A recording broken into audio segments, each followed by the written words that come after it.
Shalom saudara-saudara sekalian, kita bersyukur untuk kesempatan kita boleh berjumpa lagi untuk berbagi firman Tuhan. Kita akan diberkati oleh kebenaran firman Tuhan, namun sebelumnya mari kita menghadap Tuhan dalam doa. Kita berdoa. Ya Tuhan, Allah Bapa kami yang bertahta dalam kerajaan surga, terima kasih untuk kasih-Mu. Terima kasih untuk kehidupan yang boleh Engkau berikan kepada kami.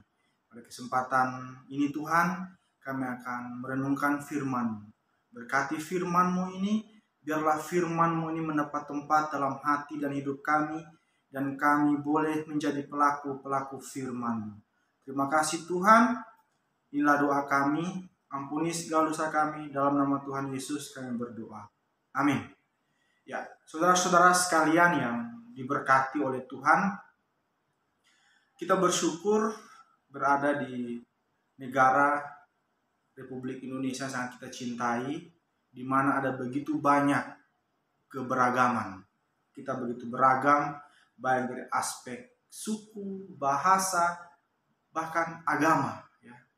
Kita berbeda di dalam banyak hal, tetapi kita adalah satu di negara kesatuan Republik Indonesia.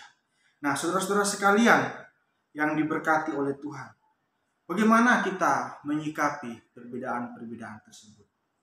Apakah saya boleh membenci yang berbeda dengan saya, atau saudara boleh membenci saudara yang lain atau membenci saya karena kita berbeda? Tentu saja tidak. Ya. Nah, saudara-saudaraku yang terkasih dalam Tuhan kita Yesus Kristus, kita akan belajar ya dari seorang yang dijadikan contoh oleh Tuhan Yesus tentang orang Samaria yang murah hati. Ya. Kita akan membaca firman Tuhan dari Lukas pasal 10 ayat 25 sampai ayatnya yang ke-37. Saya akan membacakan untuk kita sekalian. Lukas pasal 10 ayat 25 sampai ayatnya yang ke-37. Demikian bunyi firman Tuhan. Pada suatu kali, berdirilah seorang ahli Taurat untuk mencobai Yesus. Katanya, "Guru, apa yang harus kuperbuat untuk memperoleh hidup yang kekal?" Jawab Yesus kepadanya, "Apa yang tertulis dalam hukum Taurat? Apa yang kau baca di sana?" Jawab orang itu, "Kasihilah Tuhan Allahmu dengan segenap hatimu, dan dengan segenap jiwamu, dan dengan segenap kekuatanmu, dan dengan segenap akal budimu, dan kasihilah sesamamu manusia seperti dirimu sendiri." Kata Yesus kepadanya, "Jawabmu itu benar. Perbuatlah demikian, maka engkau akan hidup." Tetapi untuk membenarkan dirinya, orang itu berkata kepada Yesus, "Dan siapakah sesamaku manusia?" Jawab Yesus, "Adalah seorang yang turun dari Yerusalem ke Yeriko. Ia jatuh ke tangan penyamun-penyamun yang bukan saja merampoknya habis-habisan, tetapi yang juga memukulnya, dan yang sesudah itu pergi meninggalkannya setengah mati. Kebetulan ada seorang imam turun melalui jalan itu. Ia melihat orang itu, tetapi ia melewatinya dari seberang jalan. Demikian juga seorang Lewi datang ke tempat itu. Ketika ia melihat orang itu, ia melewatinya dari seberang jalan. Lalu datang seorang Samaria yang sedang dalam perjalanan ke tempat itu. Dan ketika ia melihat orang itu, tergeraklah hatinya oleh belas kasihan. Ia pergi kepadanya lalu membalut luka-lukanya. Sesudah ia menyiraminya dengan minyak dan anggur, kemudian ia menaikkan orang itu ke atas keledai tunggangannya sendiri, lalu membawanya ke tempat penginapan dan merawatnya. Keesokan harinya, ia menyerahkan 2 dinar kepada pemilik penginapan itu. Katanya, "Rawatlah dia, dan jika kau belanjakan lebih dari ini, aku akan menggantinya waktu aku kembali." Siapakah di antara ketiga orang ini, menurut pendapatmu, adalah sesama manusia dari orang yang jatuh ke tangan penyamun itu? Jawab orang itu, "Orang yang telah menunjukkan belas kasihan kepadanya." Kata Yesus kepadanya, "Pergilah dan perbuatlah demikian."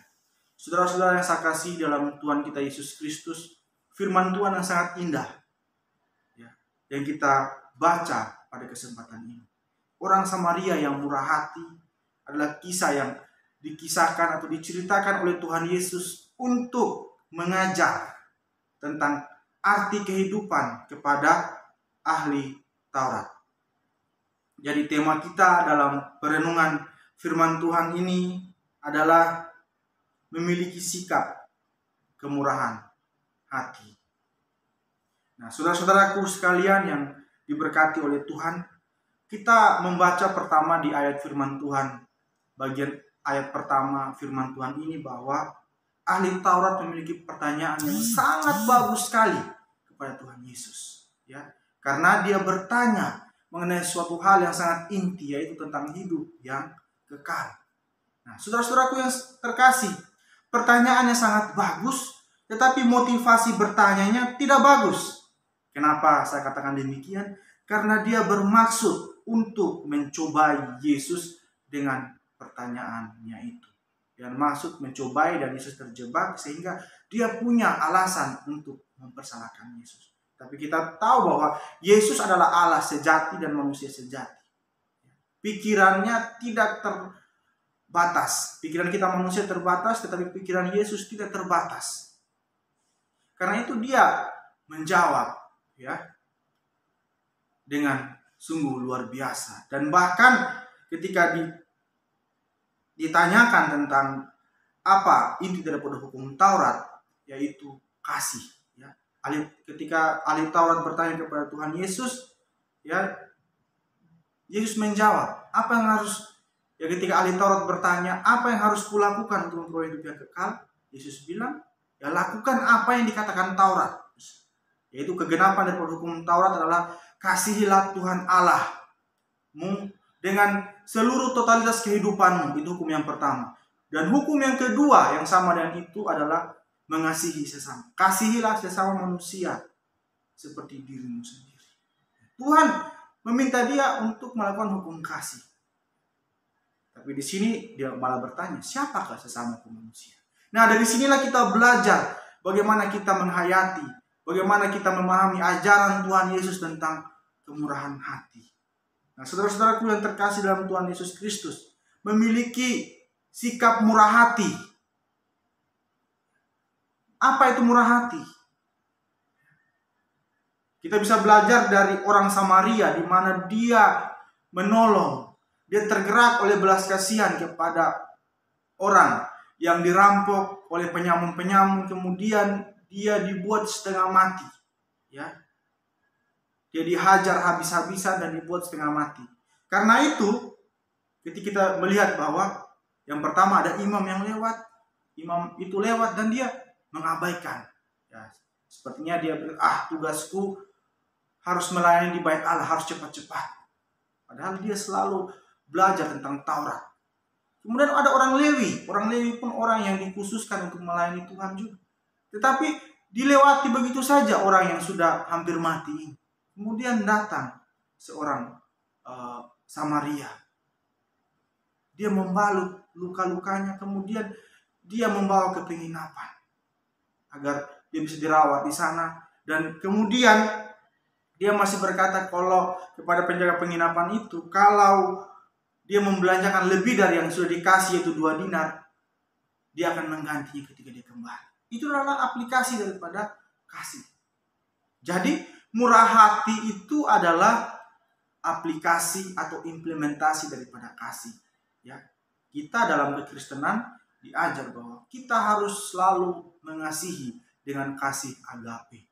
Ya, dan murah hati itu adalah salah satu bagian daripada kita mengasihi. Kalau kita ingat di dalam 1 Korintus pasal 13, itu dikatakan kasih itu sabar, kasih itu murah hati.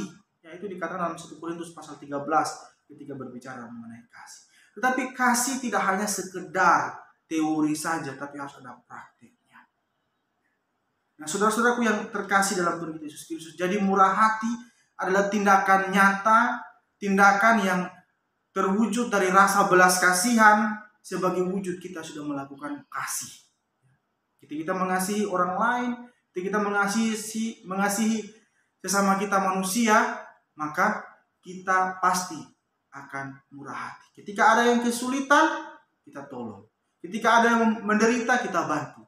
Apapun yang bisa kita lakukan untuk orang lain yang butuh pertolongan kita, kita akan lakukan. Itulah murah hati. Nah, saudara-saudaraku yang terkasih, kenapa kita harus memiliki sikap murah hati itu? Kita harus memiliki kemurahan hati dalam diri kita. Hal yang harus kita pahami, kenapa kita harus memiliki kemurahan hati adalah jelas dikatakan dalam Lukas pasal 6 ayat 36. Hendaklah kamu murah hati sama seperti Bapamu di surga adalah murah hati. Sama seperti Bapamu adalah murah hati. Jadi saudara-saudaraku yang terkasih, kita menyebut diri kita atau kita memiliki status sebagai anak-anak Allah. Itu jelas dalam Galatia 4 ayat 6. Karena kamu adalah anak, maka Bapa telah menyuruh anaknya yang berseru, ya Aba, ya Bapa. Kalau begitu, kalau kita mengaku kita adalah anak, maka pesan firman Tuhan kepada kita adalah kita harus murah hati. Sama seperti Bapa kita di surga adalah murah hati. Ketika ada yang kesulitan, ketika ada yang menderita, kita harus turun tangan membantu. Tidak perlu memandang dia latar belakang agamanya apa, latar belakang sukunya apa. Kita tidak perlu memandang hal itu. Kita harus mengesampingkan perbedaan ketika kita mau melakukan kemurahan hati itu. Kemurahan hati terwujud nyata lewat tindakan kita menolong, peduli terhadap orang yang kesusahan, yang menderita. Itu adalah murah hati. Dan itu sudah dicontohkan oleh orang Samaria ini. Ketika dia melihat orang, ya, menurut para penafsir, orang yang dirampok itu, yang sudah hampir mati, dialah orang Yahudi. Tapi orang saudara-saudaranya sendiri, baik itu imam maupun orang Lewi yang berdasarkan kisah ini, mereka tidak peduli. Tetapi orang Samaria ini dia peduli. Padahal waktu itu orang Samaria itu mereka dibenci oleh orang Israel. Karena mereka bilang, oh mereka itu orang kafir. Kita tidak boleh bergaul dengan mereka. Tapi justru dia yang menunjukkan kemurahan hati itu. Saudara-saudara yang saya kasih dalam Tuhan kita Yesus Kristus, kita pun harus menjadi pribadi yang murah hati dalam kehidupan kita hari lepas hari. Ya, kita hidup di negara yang sangat beragam. Ya, seperti yang saya katakan tadi, kita ada banyak agama, ada banyak suku, ada banyak bahasa, ada begitu banyak perbedaan. Tetapi apakah perbedaan itu menjadi alasan untuk kita tidak peduli? Apakah perbedaan itu menjadi alasan untuk kita mengabaikan kemurahan hati itu? Tentu tidak. Kemurahan hati itu harus dinyatakan kepada siapapun tanpa melihat perbedaan. Saudara-saudara saya kasih dalam Tuhan kita Yesus Kristus, bagaimana seharusnya sikap murah hati itu? Ketika kita dalam jalan kehidupan kita sebagai orang Kristen, kemurahan hati itu harus diwujud nyatakan dengan tidak adanya keangkuhan atau dilakukan dengan tidak sombong. Ketika kita tergerak oleh belas kasihan kepada orang lain yang membutuhkan pertolongan kita, kita jangan lantas berkata, oh karena saya, makanya dia bisa sembuh, dia bisa punya lagi apa yang tidak punya, semua karena saya. Nah, Alkitab memberikan kita contoh dalam Matius 6 ayat 1-3 agar kita jangan memegahkan diri ketika kita melakukan kemurahan hati itu. Itu yang pertama. Kemudian harus dilakukan, yang kedua adalah harus dilakukan dengan sukacita, bukan karena terpaksa atau bukan dengan raut wajah yang penuh dengan ketidakinginan untuk menolong, tapi karena tidak ada orang lain selain saya jadi saya harus menolong. Tidak, tapi harus dengan penuh sukacita. Kita bisa lihat dalam Roma 12 ayat 8. Kemudian yang ketiga, ketika kita mempraktekkan kemurahan hati itu harus sesuai dengan kemampuan dan harus dengan sukarela. Itu berdasarkan 2 Korintus 8 ayat 12. Jadi itu 3 hal prinsip harus kita pegang ketika mempraktekkan kemurahan hati itu. Yang pertama dengan tidak sombong atau dengan tidak angkuh. Yang kedua dengan sukacita. Dan yang terakhir sesuai kemampuan dan kerelaan. Saudara-saudara yang saya kasih dalam Tuhan kita Yesus Kristus. Lalu apa manfaat Lalu apa yang kita dapatkan kalau kita murah hati? Toh kita pasti akan mengalami kerugian. Kalau kita lihat dalam kisah ini, orang Samaria ini dia harus meluangkan waktunya. Dia harus kehabisan uang atau dia harus memberikan uangnya. Dan dia pasti biasanya uangnya yang ada akan berkurang karena dia harus bermurah hati kepada orang yang menderita pada saat itu, kepada orang yang dipukuli oleh penyamun-penyamun dan dirampok. Tapi apa janji Tuhan bagi orang yang murah hati?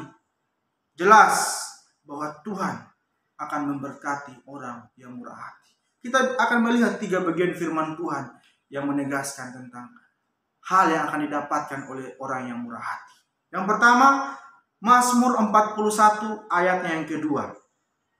Mazmur 41 ayat yang kedua berkata, "Berbahagialah orang yang memperhatikan orang lemah, Tuhan akan meluputkan dia pada waktu celaka." Itu yang pertama. Kata berbahagialah itu dalam bahasa Yunani adalah makarios. Selain artinya adalah berbahagialah, artinya juga bisa diberkatilah. Jadi orang yang memiliki kemurahan hati, dia pasti akan diberkati. Itu yang pertama. Yang kedua, dari Amsal 22 ayat 9. Amsal 22 ayat 9 berkata, "Orang yang baik hati akan diberkati karena ia membagi rezeki dengan si miskin." Perhatikan baik-baik. Orang yang baik hati akan diberkati karena ia membagi rezeki dengan si miskin. Orang yang bermurah hati, dia akan diberkati oleh Tuhan, bahkan secara melimpah-limpah. Kemudian yang ketiga, dari Kisah Para Rasul 20 ayat 35. "Dalam segala sesuatu telah kuberikan contoh kepada kamu, bahwa dengan bekerja demikian, kita harus membantu orang-orang yang lemah dan harus mengingat perkataan Tuhan Yesus. Sebab ia sendiri telah mengatakan, adalah lebih berbahagia memberi daripada menerima." Lebih berbahagia, lebih diberkati ketika kita memberi daripada menerima. Itulah 3 hal yang menjadi dasar bagi kita, atau menjadi hal yang kita dapatkan ketika kita mempraktekkan kemurahan hati, yaitu kehidupan kita pasti akan diberkati. Saudara-saudara yang saya kasih dalam Tuhan Yesus Kristus, ada sebuah kisah di Amerika Serikat. Ada seorang polisi, umurnya 60 tahun, dan dia mati ditembak. Peristiwa kematiannya ini disiarkan di televisi. Dia meninggalkan seorang istri tanpa seorang anak. Keesokan harinya, janda dari polisi tersebut menerima amplop dan di dalamnya ada cek senilai $20.000.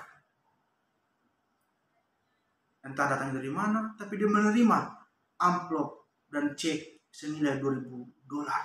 Dan dia terus menerima jumlah yang sama, yaitu $20.000 setiap bulan sampai ia meninggal. Siapa yang mengirimkan itu? Siapa yang memberikan dia uang sebanyak $20.000 setiap harinya? Dia adalah Milton Petrie. Milton Petrie ini adalah seorang anak imigran Rusia di Amerika yang dulunya sangat miskin. Sepatunya berlubang, bahkan harus ditambal dengan kertas koran, saking miskinnya. Kemudian dia beranjak dewasa, dia kaya, tapi sempat bangkrut, kemudian dia kembali kaya. Tetapi dia terus mengingat orang miskin. Saking dia terus mengingat orang miskin, setiap hari ia membaca koran dan menonton televisi, mana tahu ada yang membutuhkan bantuannya. Kemudian wartawan menyelidiki, ya, kita kembali kepada janda polisi tadi. Dari mana sih ada cek senilai $20.000 setiap bulannya kepada istri janda polisi itu? Kemudian dia temukan bahwa itu adalah dari Milton Petrie. Kemudian wartawan menemuinya dan bertanya, "Kamu sudah kaya, rajin kerja, apa motivasimu?" Milton Petrie menjawab, "Makin banyak saya bekerja, makin banyak uang yang saya hasilkan, Dan makin banyak uang yang saya hasilkan, makin banyak saya memberi. Itulah motivasi daripada dia. Semakin kaya dia, semakin banyak dia akan membantu orang yang miskin, orang yang kesulitan, dan orang yang membutuhkan pertolongan. Dia mengatakan lagi, bagaimana saya bisa tidak melakukannya? Bagaimanapun juga saya sedang membayar kembali kepada Tuhan untuk apa yang telah Dia lakukan bagi saya. Jadi Milton Petri menyadari bahwa berkat yang dia miliki, kekayaan yang dimiliki adalah asalnya dari Tuhan. Karena itu, dengan dia menolong orang-orang yang susah, orang yang miskin, dia mengembalikan kebaikan Tuhan itu. Dia membayar apa yang Tuhan sudah lakukan kepada dia. Dia adalah orang yang kaya akan materi dan juga kaya akan kemurahan. Dia kaya akan kemurahan hati. Inilah menjadi teladan bagi kita, saudara-saudara, bagaimana kita harus selalu menjadi pribadi yang murah hati. Saudara-saudaraku sekalian, dalam menjalani kehidupan kita yang begitu banyak perbedaan, kita pun harus selalu mempraktikkan kemurahan hati itu sebagai wujud daripada kita mengasihi. Tidak perlu kita melihat latar belakang, tidak perlu kita melihat agama, sukunya, bahasanya, tidak perlu. Tapi Tuhan memerintahkan, milikilah kemurahan hati. Sama seperti Tuhan Yesus juga, Dia sudah bermurah hati kepada kita dengan Dia menebus kita di atas kayu salib. Itulah kemurahan hati terbesar. Itulah wujud kasih terbesarnya kepada kita. Karena Dia mengasihi kita yang penuh dengan dosa. Karena itu, marilah kita selalu mewujud nyatakan kemurahan hati itu dalam kehidupan kita hari lepas hari. Amsal 19 ayat 17 mengatakan, siapa menaruh belas kasihan kepada orang yang lemah, memiutangi Tuhan yang akan membalas perbuatan. Ketika kita memiliki kemurahan hati kepada orang yang membutuhkan, kita sedang membuat Tuhan berhutang kepada kita. Dan pasti Dia akan membalaskan dan Dia akan memberkati kehidupan kita juga.